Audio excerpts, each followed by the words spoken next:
Sweden traded away warehouse rights in one of its ports and got a Caribbean island in return. Let me tell you a story about Saint Barthélemy, or as it's also known, Saint Bart's. We're in a room with a man who has crossed the water to meet a special woman. This man is loaded. He has more money in his pocket than most people on this island will see in a year. And he's intently watching this woman hold up a mirror. The mirror is cheap and its frame is made of paper. She stares into it for a while before telling him what she sees. Your people, she says, can never thrive. Some of them are poisoned, but that's not even the worst of it. Your house and your yard are cursed. My glass shows me the two men responsible. One is your own, and the other is a coastman living in the north of the island. The rich man's name is Bernard Lyon. He owns a store and a few small ships. His enslaved workers keep getting sick and dying, and nobody can tell him why. The woman looking in the mirror is Rosalie. What she says she sees in her mirror is about to make her the most talked about woman in town for several months. St. Bart's is small. It's about 20 square kilometers and dry. Now both those things are part of the reason why it never became a plantation island like Jamaica or Haiti. Sweden traded it with France in 1784. France got warehouse rights in a Swedish port, and Sweden got the Caribbean island it had no actual plan for. Sweden itself had no tradition of Atlantic-style slavery at home, which meant that Swedish officials arrived to run a slave colony with no domestic law to draw on. They wrote their slave laws by copying much of it from the Code Noir. Now, the Code Noir was France's manual on how to own a human being, what you could do to them, and how far punishment was allowed to go before it became a crime instead of discipline. Now, as I said, the island could not carry sugar the way Jamaica or Haiti could. St. Bart's was a free port, meaning ships from any nation could dock, unload, and trade there without paying the usual taxes. Picture it: Danish sloops, Dutch traders out of St. Eustatius, American vessels dodging British patrols, and French refugees arriving from Haiti. Warehouses stacked with goods that were not quite legal. St. Bart's runs on paperwork, rum, and secrets. And the streets are filled with many different languages: Swedish, French, Dutch, English, Danish, and of course the languages the enslaved and the free black population brought with them from a dozen different coasts and islands. Most of the people living in Gustavia are black. A large share of them are actually free, not because of any form of generosity, but because any trading town needs skilled labor that can move and negotiate, but also be trusted with things a plantation society would never trust an enslaved person with. And in a town like that, when you get sick, you don't want to wait for a ship to bring you a European doctor. You go to whoever on the island already knows how to help you, and there are always people who do.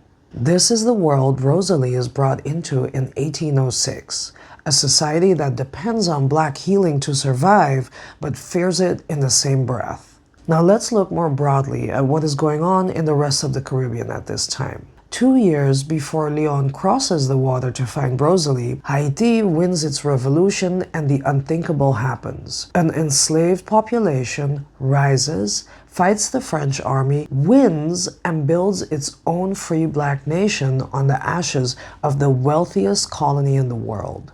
Every enslaver in this hemisphere hears about it, and all of them are scared. It happened there, so it can happen here. Colonizers across the region become convinced their enslaved workers are going to try to kill them with poison specifically. Not necessarily with a machete or an uprising with weapons. Enslaved people weren't allowed to carry weapons in the first place, but they were the ones cooking the food, nursing the children, and treating the sick. Courts across the Caribbean spend these years forcing confessions out of enslaved people, both real ones and made-up ones, because a slave-holding society can't handle the fact that its own safety depends entirely on the goodwill of the very people it treats as property. This is the state of mind of Bernard Lyon when his workers start dying and nobody can tell him why. He isn't just a worried slaveholder. He's afraid the way every person who owns other people in the region is afraid at that time. Afraid in the Haiti way. And the ground under all of it is shifting as well. Denmark bans its Atlantic slave trade in 1803. Britain, the largest slaving power in the world, is at that point only a year away from doing the same. And Sweden will ban it 7 years after the events of this story. The economic and moral architecture that built places like Gustavia is at this time slowly starting to crack. And a free port like this one, wired directly into every current of Atlantic news and rumor, feels every tremor of that cracking.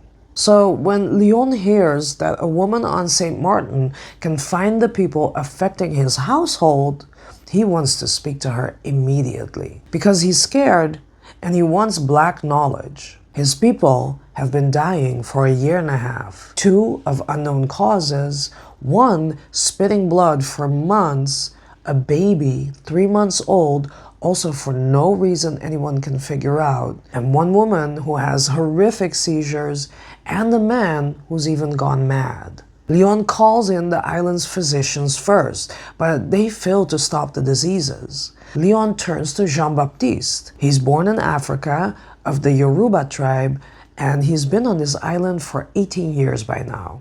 He's known and respected as a potion mixer. Lyon pays him more than once to treat his people, but Jean-Baptiste fails too. Only then, by now desperate, Lyon hears about a woman on St. Martin with exceptional powers. He crosses the water to find her and sits there as she looks into her mirror. "One is your own," she tells him, "and the other is a coastman." Now, it's good to know that Rosalie has only been on St. Martin for about 8 months. Before that, she lived in Gustavia itself, and she was sold at auction there. Rosalie knows Jean-Baptiste, the healer, and she is pointing directly at him. But she also names someone else, Gabriel. He's Lyon's own slave, and he is known to spend a lot of time with Jean-Baptiste, which is the whole reason anyone suspects him at all. No one ever sees him prepare medicine or administer anything himself. Lyon pays 800 Spanish dollars, roughly 4 times what an enslaved woman usually sells for, to bring Rosalie back to Saint Barthélemy with him. Jean-Baptiste and Gabriel are seized. Jean-Baptiste's clothes are searched, and inside them they find hair and roots and small bundled things. To the men searching him, this looks like he's guilty. To Jean-Baptiste, these items are part of his practice, the way a European physician might carry a bag of instruments. Then the island's only newspaper gets hold of it. The Report of St. Bartholomew runs the story as a serial, issue after issue. They call the series The Witch of St. Martin's. These 2 men's freedom, maybe their lives, are turned into a running feature for the entertainment of the people who enslaved them. And to be clear, a poisoning accusation almost anywhere else in the Caribbean in 1806 is close to a death sentence. On Martinique, courts are still trying and executing enslaved people for exactly this charge, with barely a pretense of due process. And they keep doing that well into the coming decades. In the Danish colonies, courts extract confessions with torture. Jean-Baptiste and Gabriel have every reason to expect the worst kind of ending. The court calls Rosalie first. She gives her age, around 25, and her origin, Cayenne in French Guiana. The court asks to see the mirror, looks at it, and dismisses it immediately. It's cheap and it's paper framed. There's simply nothing to it. They then ask her to show them what she sees, and she tells them the glass will not perform on command for just anyone else's eyes. Jean-Baptiste and Gabriel are also questioned, but both deny every single accusation. And then something happens that would not have happened almost anywhere else in this region at this time in history. The court actually acquits them. Now, it would be easy to end the story there. Justice done, a small, strange colony turning out kinder than its neighbors, I guess. But that's not quite what happened. The court did not decide that 18 years of Jean-Baptiste's knowledge deserved respect. It decided the entire affair was nonsense, filed it away, and moved on. You see, a few decades earlier in Stockholm, King Gustav III had already declared that witchcraft accusations were nonsense, a crime born of what he called papist delusions, and he stopped prosecuting them at home. That royal opinion about Catholic superstition formed thousands of miles away is part of the reason the two men got to walk away. It also helped that St. Bart's was a trading colony, not a plantation economy. This court cared more about keeping trade running smoothly than about making an example of anyone. So the Swedish king's old grievance against his own church just happened to travel enough to influence the judge. The court does not stop there, however.